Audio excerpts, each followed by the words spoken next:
So secure the sale and cross sell or upsell, right? So final steps to completing our process is going to in a quick introduction into cross selling or upselling.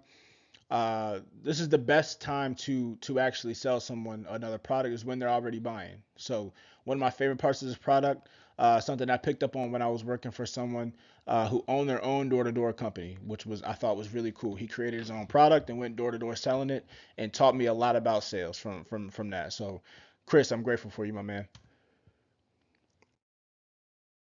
So what we're going to learn today, using soft closes to transition into an enrollment, how to produce supplemental products, excuse me, how to introduce supplemental products, and then reinforcing the value of their decision. Alrighty, so now for the assumptive close portion of the training. So when it comes to an assumptive close, this is going to happen at the end of the interaction, right? Or at the end of the process. So if you're going to be truly objective, like I've said time and time again, this is the area where it's more than likely going to happen. Now, by going through the process in a disciplined approach, you actually reduce the amount of ejections you may get. So there are a couple of things that you want to kind of keep in mind when it comes to the assumptive close. So one, keep a confident tone and forward moving. You don't want to get bogged down. You don't want to be in a holding pattern. Use phrases like this, like, so let's go ahead and get this started for you. Well, we'll go ahead and lock this coverage starting on what, different things like that. But don't ask if they can, enroll or if they would like to purchase your product. Assume that they want to purchase your product based on what they've already agreed to so far. Again, using these trial closes and getting that buy-in is critical because it makes the assumptive close seamless. It makes it seamless. So here's another example. All right, sir. All right, ma'am. Since this product actually seems like it's going to be a good fit for you, or it looks like it's going to be a winner, this next step for me is really easy. Let's go ahead and get everything locked in officially so we can make sure that you're taking advantage of all these benefits that we're going to be able to provide for you. Now, this is a general statement. This is not something that I would say like verbatim on a call or interaction. It just depends on the product that I'm selling. But essentially, the framework still works. You want to be able to set up the assumptive close by using trial closes periodically before you actually go for it. Like I said, you want to earn the right to close, and that's what this is an example of.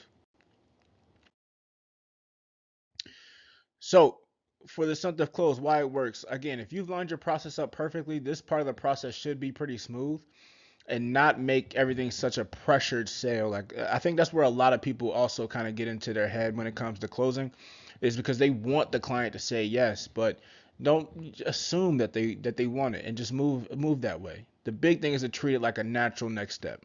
So, like I said, it's seamless when it's done right. It reflects confidence in not just yourself, but in what you're doing or saying.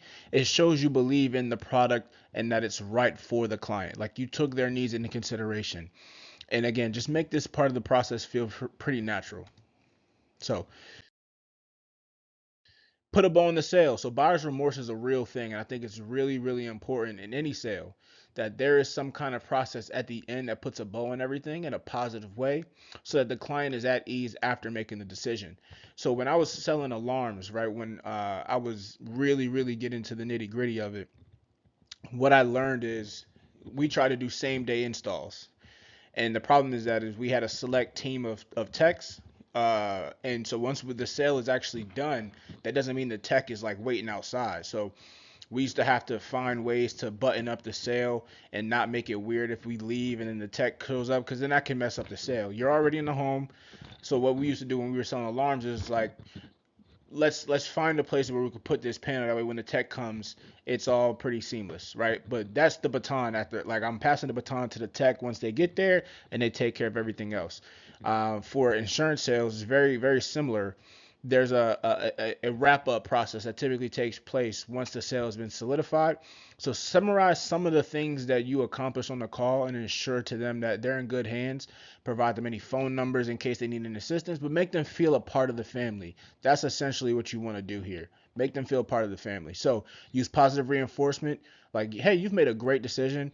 I don't want that to sound too cheesy or too salesy, but you want to make, again, you want to have a positive reinforcement.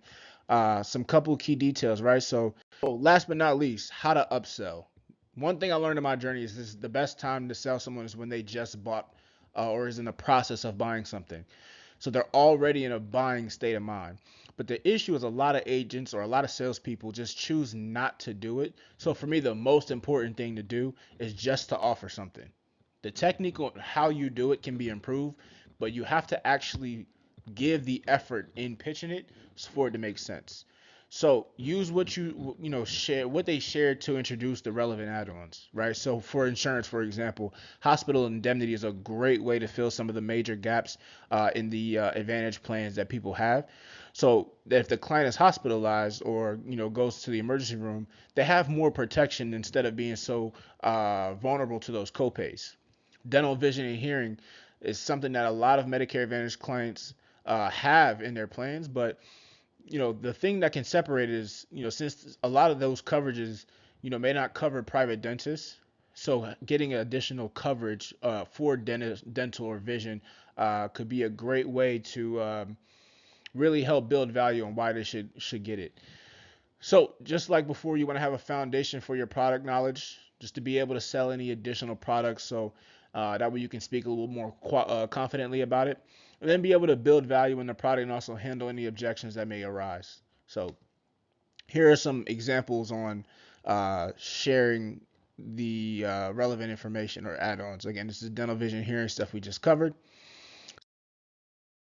So this is my 5-step process to upselling. So number one, build the pain, right? So when you cross sell or upsell a product, you want to put the client in a state of mind of what they may be open to, or what their life would be like without the product. Then show them, introduce the solution. Essentially, is what you want to do. Essentially, you want to introduce a solution. So let's just bring it back to hospital indemnity, for example, right? So with hospital copays, they really add up if the client's in the hospital for an extended period of time. And if they have to take an ambulance to get there, it adds to the cost.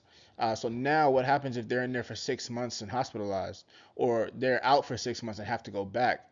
Well, the benefit periods for Medicare Advantage plans, they're 60 days. So if 3 months from now they're in the hospital again, they have to pay those copays again. That's a big, big thing, right? You're building that pain.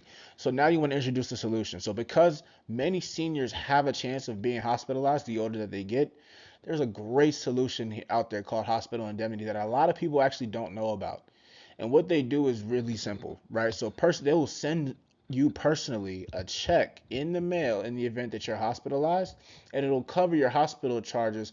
That way it'll help with some of those expenses, and instead of people having to worry about how they're going to get the money to pay for this bill or that bill, they actually can focus on the most important thing, which is getting better and getting out of the hospital. That's the most important thing. Take the stress out of the money. That way they can focus on getting better, because stress doesn't add to the doesn't help aid the recovery. It just slows it down. So finally, you want to paint a picture, right? So I kind of just talked a little bit about it, but if a senior gets admitted to the hospital, they contact the company. They have the indemnity through, and then the company sends them the money directly to pay for those that cost, and anything that may come up as a result, like physical therapy and things like that, right? Now, really, really critical part of this is to not drop price until you've thoroughly done the first 3 parts of this. If you don't thoroughly, and this is all like falls under the category of painting the picture, building value, etc. But if you drop price before you've built value to its peak, you're not going to close. So let's talk a little bit about dropping price. So now what you want to do after you've done the first 3 steps effectively, because when you drop price, it's if you drop price and the value is not built enough, then that's when you open yourself up to objections. Oh, I want to think about it. Uh, you know, pick a objection, right? But if you've built value to its peak, it doesn't typically matter what the item costs, because they've see the value, right? So just again, this goes back to actively listening, doing soft closes. Immediately after you drop price, you want to ask, how does that sound? And then again, if they're going to object you, it's typically around this area. So when you're doing transactional sales, money does become an objection. So the cool thing about hospital indemnity plans, for example, is you can actually adjust the price to fit the budget of the client. I actually find it best to isolate the objection first. So if money's the objection, let's isolate it, and then ask the question like this, like, Hey, if we could actually fit this into your budget so that it's a lot more comfortable for you, but you still get covered, would that be a win for both of us here, or a win for you really? Um, and then once you get that yes, you're golden. You're golden. So 5-step process: build the pain, introduce the solution, paint a picture for how it can help, drop price, soft close. So let's recap. Use soft closes as an assumptive close, soft closes into an assumptive close, and confirm the decision and guide them forward. Reinforce the value of their choice and cross sell. This is how you secure the sale and then upsell at the end. So, conclusion, listen, you've earned the close. Don't rush it. Just finish everything off. But remember, act like you've been here. They used to have us say this in football, like if you get to the end zone, like act like you've been there. They didn't want us to celebrate, so act like you've been here before. Now, top agents guide, affirm, and offer value. We don't want any remorseful buyers. Again, we want to put a nice bow and wrap this thing up perfectly. We don't want anyone to get buyer's remorse. When it comes to cross selling, man, remember it all starts with effort. That's the first thing. If you're not willing to actually give the effort and pitch it, you're not going to make any money. And that's actually where a lot of people are going to make the bulk of their money, just like businesses. Businesses make a lot of their money by cross selling as well. So just keep that in mind. But you've actually reached the end of the course. So thank you for watching this training. Now that you've been through this, you should have a solid basis on how to sell most products, right? Most products. This framework is universal. It's something that can help with anything. These are actual sales principles that you can use, that I've used, and they cross different industries. Now, the best part about this training is that you can revert back to this and use it on your journey.